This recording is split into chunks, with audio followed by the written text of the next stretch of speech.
Welcome back to 1822 MC Adventures and More. This is my channel. My name is Pete, and today we will be talking about fly rods. Yep, that's right, fly rods. So without further ado, let's sit down and talk about fly rods. Alright, so fly rods. Let's talk about fly rods for a minute. When I was a kid, my dad always fished with a fly rod, and I got 3 of them right here. We'll talk about that in a minute. And we always went trout fishing. Now sometimes we'd actually go river fishing, and we used river gear, but when we went creek fishing, it was for trout, and he always used a fly rod. So, I've always had a love affair with fly rods. I've just never been able to be very good with one. I bought my first fly rod probably about 1993, and it was a $20 combo kit from, I believe it was Kmart, and I paid like $19.99 for it, and it was a 7/8 weight, 8-foot fly rod. It came with some level line and some backing, and I think it may have had a leader with it. And believe it or not, I actually caught trout up in the Cherokee with it. One time we took a family vacation up there, and I caught actual trout with it. And locally here in the Black Swamp, it's caught catfish, bluegills, bullheads, all kinds of stuff. But right now, at the moment, that particular rod has an ultralight spinning reel on it, and I'm using it for creek fishing. But back to the fly rods. So, then back about 1996 or so, I upped my game a little bit, and I bought a Pflueger 5/6 weight 8-foot pole from Walmart, and it was like $39.99. So I went from a $20 rod to a $40 rod. Still have it. It's still like brand new because I very rarely use it. But I have decided to commit myself to learning how to work these things because a few years back when my dad was sick, before he got real sick, he gave me all his fishing gear and fly rods, panfish rods, I guess is what you'd call them. He gave me a lot of like fiberglass rods with spinning reels on them because he used to like to go crappie fishing, and that's what he would use. But anyway, before I lose track of what we're talking about here. So as you know, if you're following the channel, I put this thing back together, and this is a fiberglass Mohawk rod, and it is approximately a 4 weight. It's 7.5 foot to the grip, and it's just about 8 foot long total. I think these older rods, they always measured them to the grip because it's listed as a 7.5 footer. Got a little nail hook right there, but let's see if I can get this to work again. Check this out, guys. Alright, it says Mohawk, and as you can see, there's a Chief logo, and it says Mohawk fiberglass, and it's made by H&I in New York. This was made in the 40s and 50s, and there it says 140, I guess that's the model number, and it says 7.5 foot. And at the moment I have this particular reel on it, but it was actually on one of the bamboo rods, and this here is a Model 25 by Compact. It's got a little panther on there as a logo, and I have no idea the line that's on there, but I'm throwing it anyways until I get a chance to put some on there. And the reason I'm doing this video is I cleaned up one of these bamboo rods, and then I realized, and started on the other one, and I realized, you know, maybe I should document this a little bit. So this one here, whatever it was, the sticker came off. I'm kind of bummed about that because I have no idea what this is, but it appears to be a pretty nice one. This looks like nickel, not chrome. And the lacing, check out the lacing on this. It's really quite intricate. It looks like it's kind of a black and kind of a metallic olive type color, but it's intertwined in kind of a, I don't know, like a zebra stripe, a tiger stripe or something. But I'm pretty sure that's unique to whatever kind of pole this is. The wrappings came loose down here, and I just kind of tried to wrap it around there and get it to stick, so that don't pay no mind to that. But yeah, I found that to be very interesting right there. Hopefully the camera will zoom in on it. Let's see if we can get some light on the subject.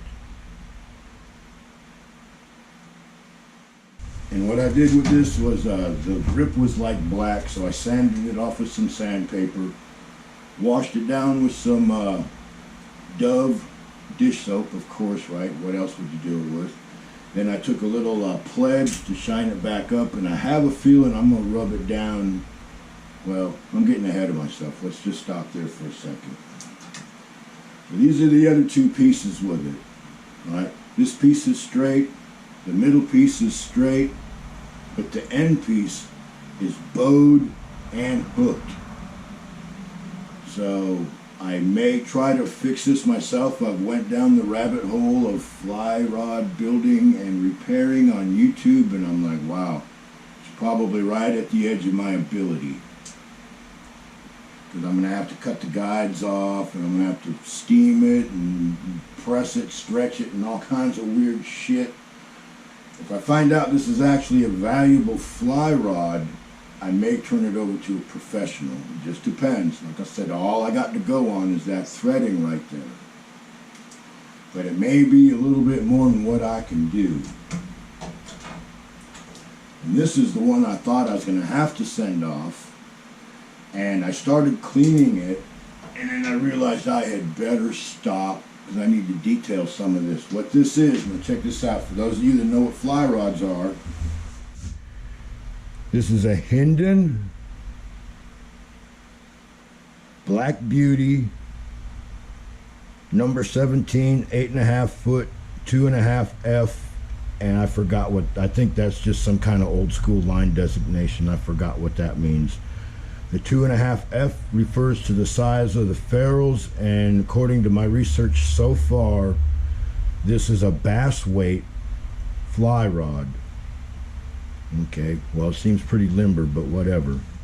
And this one here is a 3-piece rod, but the tip piece is in the house. I've got it on a bookcase because it's just got a little bit of a hook to it.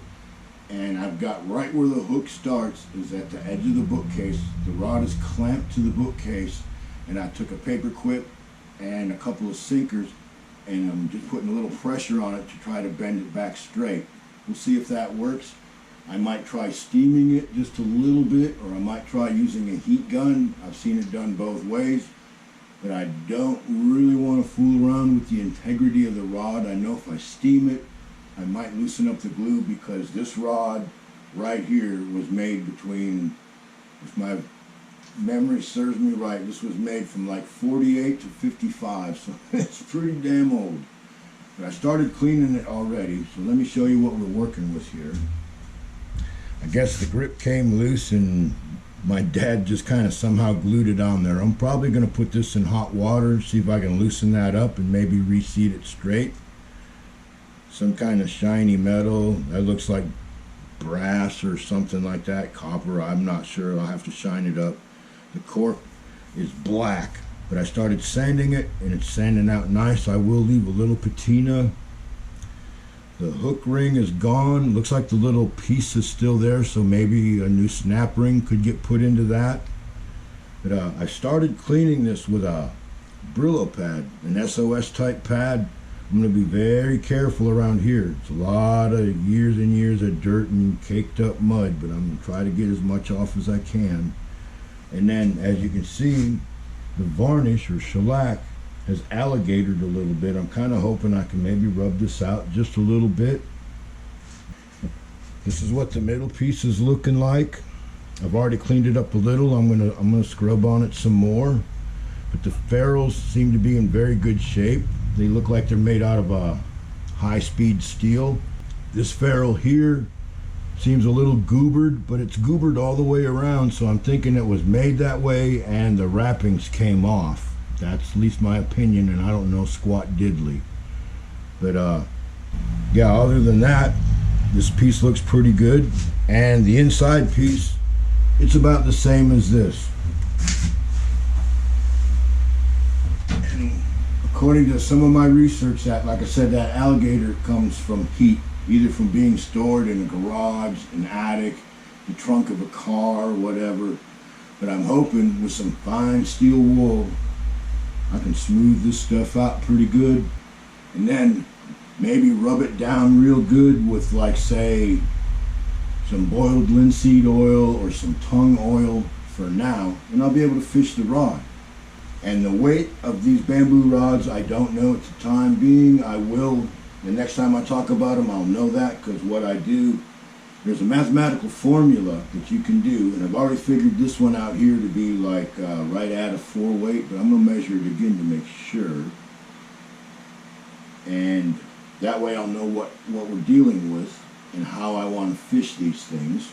This here is a Shakespeare Wonder Glass type fly rod, and this is like a, what is it? Look, it's like an 8.5 footer. And it may or may not have had a damaged tip. But it's a good 8.5 foot long. Now I have a Japanese K&T automatic reel on this. I thought it was a Pflueger. It's green, right? Forgive me. It originally came on the Mohawk reel, and that reel was on one of these bamboo rods. But anyway, so I'm thinking this is a pretty heavy rod. It's probably a 7 or an 8. Set this up for bass fishing. Get the appropriate line on here and fish from my little John boat. I think that'll work out pretty good. And this right here is a Darawa 8.5 foot Regal Silver edition, and it's an 8 weight. And in a moment of dumbass, I was going to cut the grip out and like hose clamp a spinning reel on this, and then I started having trouble with the guides, and I just kind of lost interest in that stupid ass idea. So this one at bare minimum needs a little bit of ferrule work. I'll probably cut them all off and rewrap them so I know exactly what I got, because they're all kind of in bad shape. And the tip was damaged. I need to put a fly rod tip on this and remeasure it like I talked about for the fly weight. Get an exact number on this. I'm thinking this is about an 8. I've lost a couple inches on the end of this. It might stiffen it up, so maybe I will need, like, say, a 9 weight or a 10 weight line. And I have some gar lures that I made that I've never used, and I think with a big heavy rod like this, I should be able to sight fish for gar when the water warms up, and might be very interesting. We'll see about that later. But yeah, like I said, I've always had a fly rod since the early 90s. Never really committed. What'll happen is I'll fish with it for a while and I get aggravated, and then I put it down, and then every now and then I pick it up. Well, I'm gonna go for it this time. I'm not gonna stop till I learn how to do this stuff properly. And back around 93, I actually bought one of the fly fishing Bibles, the Orvis Fly Fishing Guide by Tom Rosenbauer. He's one of the fly gurus.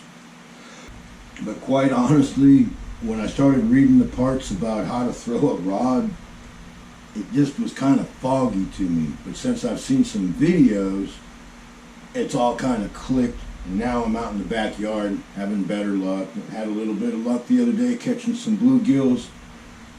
I'm teaching myself. Bear with me, guys. But over the winter time, I see me trying to restore a couple of these rods. And if I'm not working on a motorcycle, I see no reason why I couldn't build a quick little rod jig right here on top of my motorcycle lift. And then I can rewrap things, you know, redo them. I got a place I can paint them. So who knows where we're going to go with the fly rod edition of 1822 MC Adventures and more. But at the very least, we'll go to the creek and go fishing with antique fly rods. And at the very best, we'll do a complete R&R on some vintage, old, don't even know exactly what they are, bamboo rods, and some old fiberglass rods. This one here is probably from the 60s. This one here is probably from the 80s at best, or newest I should say, and this one's from the 90s, and that one's from the 40s, maybe 50s. So we will be fishing with my dad's fly rods, my grandfather's fly rods, and now that I'm a grandpa rods. So no matter how you look at it, we're going to be fishing with grandpa's fly rods. If you're still with it, I appreciate it. I'll keep you posted, and as soon as I got this one cleaned up and rewrapped on that one guide that's bad, and hopefully pull a little bit of the hook out, we'll take that out and see how a vintage bamboo rod throws stacked up to a modern fiberglass composite or whatever this made in China rod is. So appreciate it, guys. I'll see you on the next one.